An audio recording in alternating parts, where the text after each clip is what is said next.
Feels really weird filming without a monster. Hello everyone, welcome back to my channel. Today I thought I would go through, basically there's been a bit of a change of plan. So my plan originally was to do sort of quarterly wrap-ups. So I was going to go through all the books that I'd read within like a 3-month period. So I was going to do like January, February, March is quarter one, April, May, June, quarter two, etc, etc.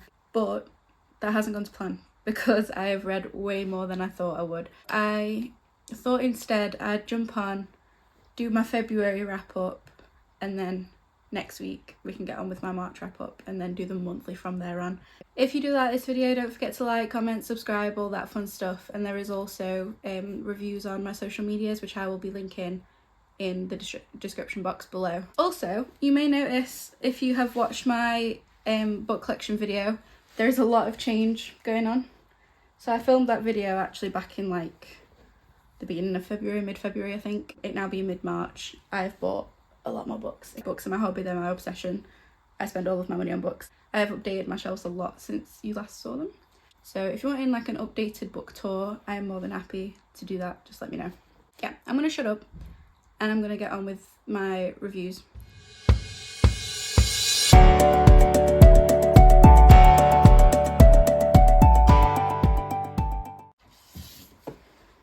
Gonna get out my trusty reading journal because I do feel like this will be really helpful for reviewing these. I first wanted to just talk you through my rating system, just so that you've got a good idea of what I mean when I'm rating these books. So this is my rating system. So starting at 1 star, 1 star to me is like terrible, what was that? Don't even know why I finished it. 2 stars, it was okay, didn't love it, didn't hate it. I read it, it's a book. I don't really care for it any more than that. 3 stars, it was good, glad I read it, wouldn't read it again. 4 stars, really good, highly recommend, really good book, would possibly read it again. It was great, had a good time. And then 5 stars is I'm absolutely mind blown. Everybody needs to go and read this book right now. Go and read it, go grab it, get a copy, read it immediately. I haven't rated any books 5 stars yet this year, which is really disappointing. If you've got any 5-star books, please let me know because I need a mind-blowing book. If I keep looking down here, I've got my notes and I've got my journal. So in January, I read 2 books. Just for a bit of background, at the end of 2023, I started reading the House of Nights series. So in that series, it's sort of like 12 books. It's a fantasy series about like vampires and things. And yeah, so I read 1 to 3 at the end of last year. So then my first read going into 2024 was book number 4 in the House of Nights series. So this is Untamed by PC and Kristen Cast. This book for me wasn't the best. So for me, this book was a 3 star. It's single POV, first person from the perspective of our main character Zoe. Like I say, it's like a vampire fantasy series. It's a bit YA. It's definitely YA. There's like love triangles, there's some underlying romance in there. It's really hard to explain because I've not explained the last 3 books. But there's like a new concept on vampires here in what they call red fledglings. So like usually the vampires have like blue crescent moons and now there's these red ones and they don't know like what they mean or anything like that. But yeah, feels like this book for me just kind of set the scene for the next one. Not much happened in this. The only sort of like big thing that I remember from this one in particular was they introduced one of my, like a new character that I really like. And he's sort of like a new love interest and there's quite a lot of drama behind him near the end of this one, and the introduction of the new villain at the end of this book as well. But apart from that, nothing really happens in this one, so I didn't love it. I didn't hate it, but I didn't love it. So overall, 3-star read for me.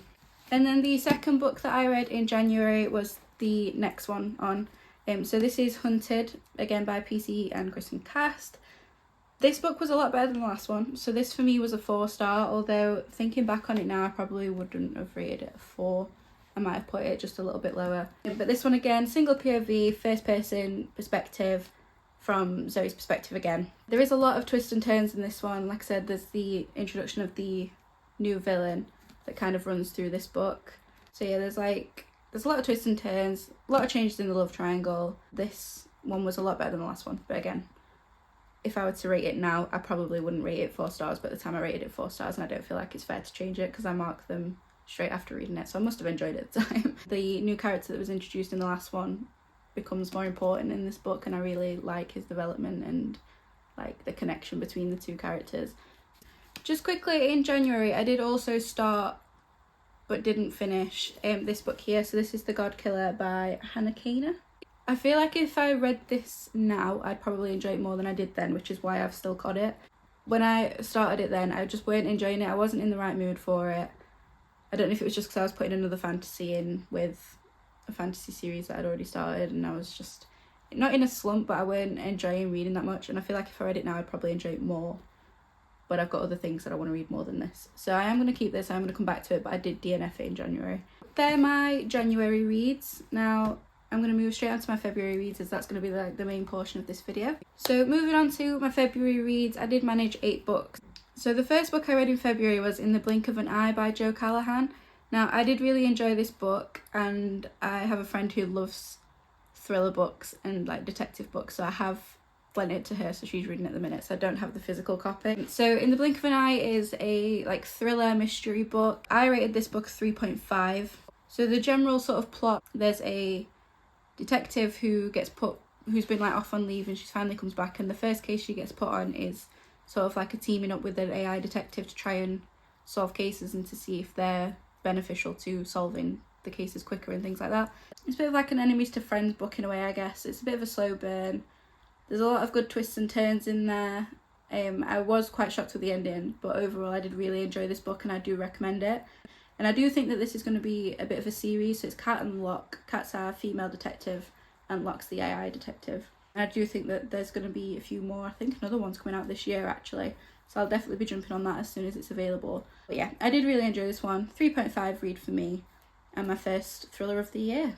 I was clearly in a bit of a thriller thing after that, because as soon as I finished In the Blink of an Eye I jumped straight onto another thriller.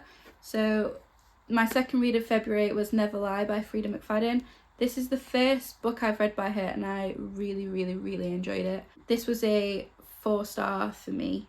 It's like a psychological thriller. There's lots of really good twists and turns. It's one of those where like throughout the whole book you're like, I don't know what's going on. Oh, it's clearly going to be that. Like that's definitely what's happening here. It's not. Like, you're wrong. I can guarantee you're wrong. You don't know what's happening in this book. Like, you haven't guessed it. You haven't figured it out. It's not what you think. But yeah, the twist at the end is really great. I was fully like, wait a minute, what is going on? Excuse me. Huh? The ending did also make me giggle, because like it makes out some really weird behaviours just seem like so normal, and they're just not. But I did really enjoy this one, so if you are into like a psychological thriller book, get this. Just to give you like a little bit of a plot line. So Trisha and her partner Ethan, they are going to look at a house, so they're trying to find like their dream home, and they go to this house that it used to belong to a psychiatrist that's gone missing. They don't know if she's missing or if she's dead. And when they go there, there's like a massive snowstorm and they end up stuck. So they're there like overnight, they end up having to stay.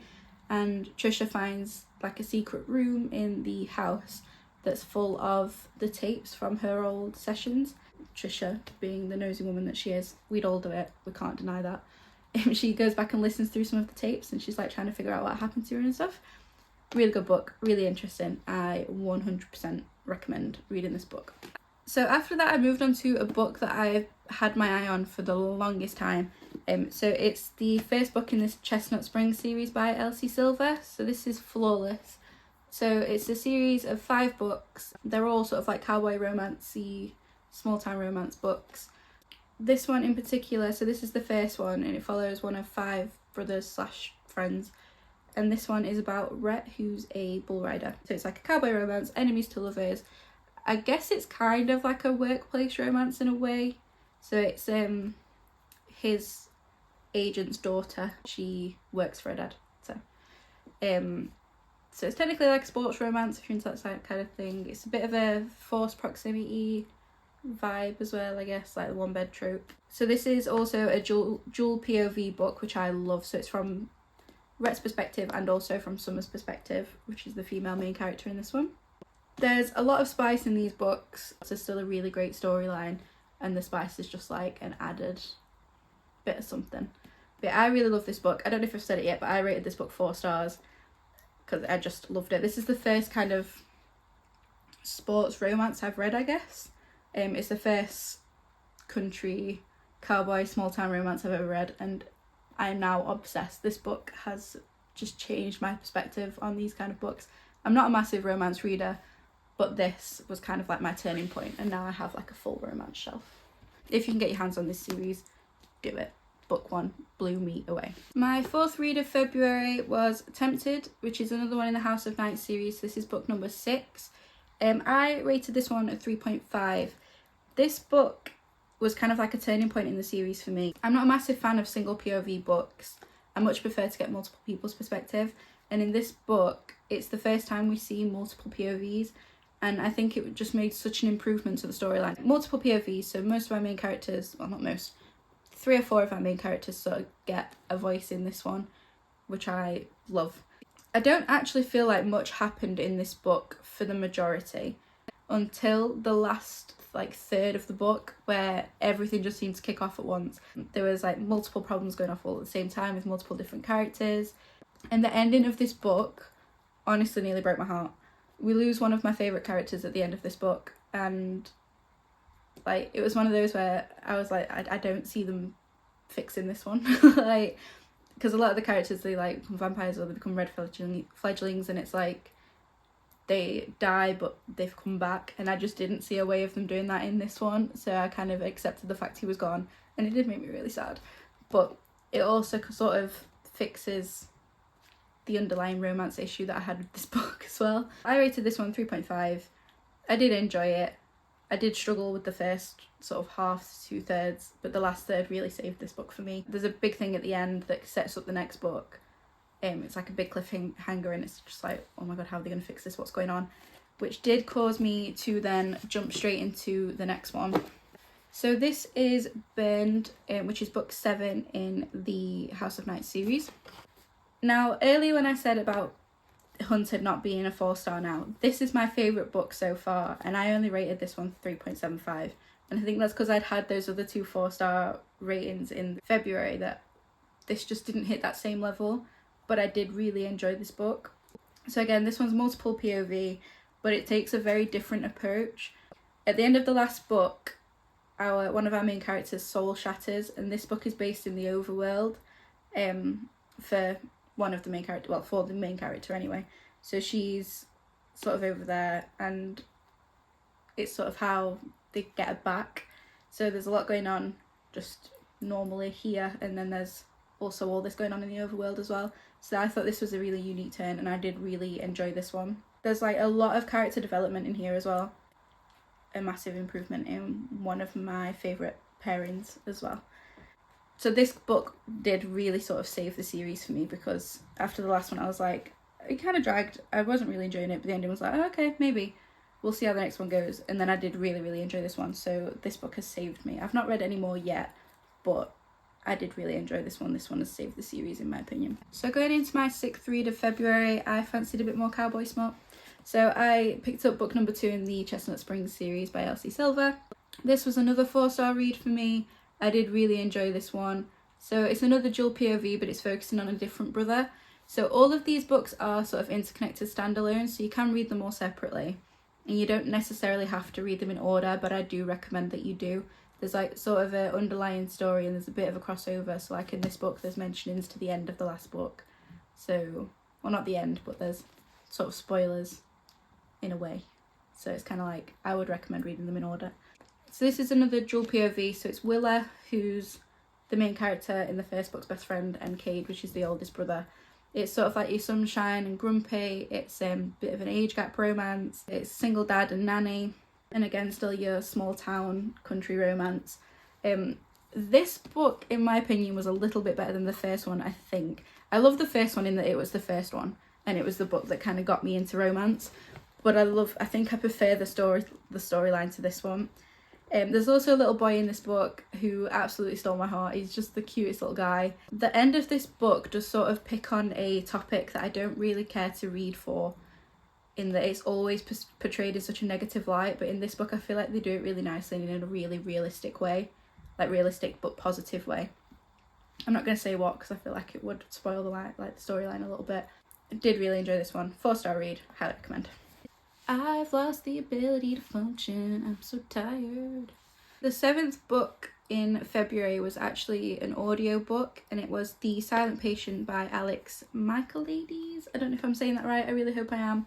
I've never done audiobooks before and I didn't know how I'd go with them, so I thought I'd go for something I have read previously. So I read The Silent Patient years ago, I'm talking like 3 or 4 years ago, and I absolutely loved it then. So I thought I'd do that as an audiobook just because I couldn't quite remember the storyline. I just remember really enjoying it. And I had like 2 free credits on Audible, so I was like, okay, well, we'll try it with that. As an audiobook, I didn't like it. I'm not gonna lie, I feel like it doesn't hit the same. I don't know if I just didn't get on with the narrators, I just don't know. I didn't enjoy it as an audiobook, so I'm not going to talk about it as the audio, I'm going to talk about it as the book from when I read it years ago. Just to give you a little bit of information about the book, it's a like mystery thriller, psychological thriller, dual POV. It's about a woman who's charged with the murder of her husband, and then from like the police sort of finding them, she just doesn't speak. She says absolutely nothing. So it's a bit of a, did she do it? If she didn't do it, why isn't she defending herself? And then there's this psychologist called Theo who takes on the job of her therapist to try and get her speaking and to try and get her talking about the, like, not the accident, but the situation, the scenario. Yeah, there's loads of really twists and turns, like really good twists and turns again in this book. And the ending was just like completely mind-blowing. It's one of those books where like you just don't forget the ending. Once you've read it, it's in there. It's just in there, you're stuck. Really, really enjoyed this book, but don't recommend it as an audio. But I don't know if that's just because I don't like audiobooks, but definitely recommend reading it, and I have rated it 4 stars. And finally, on to my last read of February, I finally got round to reading the After series. I love these films. They're a proper comfort watch for me. Only probably the first 2, I don't actually remember much after that. And everyone was like, if you love the films, you will be obsessed with the books. So I had to read them. So during February, I started the first book. So this is After by Anna Todd. I do believe these were originally, Wattpad sort of like fan fiction type read for Harry Styles, I want to say. But then when they all got published, they changed all the Harrys to Harden. So this one's first person, like single POV. So it's from the perspective of Tessa, which is our main female character. It's like a college romance. There's quite a bit of spice in there, but it's not too spicy. It's the love-hate romance, enemies to lovers, good girl, bad boy kind of vibe. It's a very toxic relationship and also kind of like a first love, kind of. If you've read it, you'll know what I mean. So it's like the girl goes to college, she's very proper, very focused on college. She's got dreams to be an author or a writer or a... I don't even know. But she ends up basically falling in love with a bad boy, and he just rips her heart out repeatedly. He's like so hot and cold with her, so like when it's just the 2 of them, it's perfect. When there's other people around, it's very hit and miss. But basically results with her getting her heart broken right at the end. The ending to this book is honestly tragic. Like, it's just so sad. You just really feel for the main character, but it definitely makes you pick up the second book. I really enjoyed this. I rated this 3.5 star, but that's only because to me it didn't reach the same standards as the books that I had already rated 4 stars. But I did really, really enjoy this. It's a very easy read. They're quite chunky books, but they're very easy to get through. Like, I didn't feel like I've been reading it ages. It only took me a few days, I think. But yeah, I did thoroughly enjoy this one. So that is all the books that I read in January and February. Like I said, I do plan on going forward doing just single month wrap-ups. It's just I didn't expect to read this many books. Oh, there's like fluff and it's distracting me. Sorry. I really hope you enjoyed this video. If you did, be sure to like, comment, subscribe, all that fun stuff. And I need a 5-star read. Somebody please recommend me a 5-star read. I know all of this shelf is supposed to be really good, and I do plan on getting around to starting them soon. I just want to finish up a few that I'm reading at the minute. And be sure to let me know if you are wanting an updated bookshelf tour thing, where I go through the books that I've got and the newer ones that I've got as well. There's been a very big increase since the last time I went through my shelves with you. I've now got hiccups. This is not the vibe. I will see you next time, probably for my March wrap up. So stay tuned. Thanks for watching. Bye.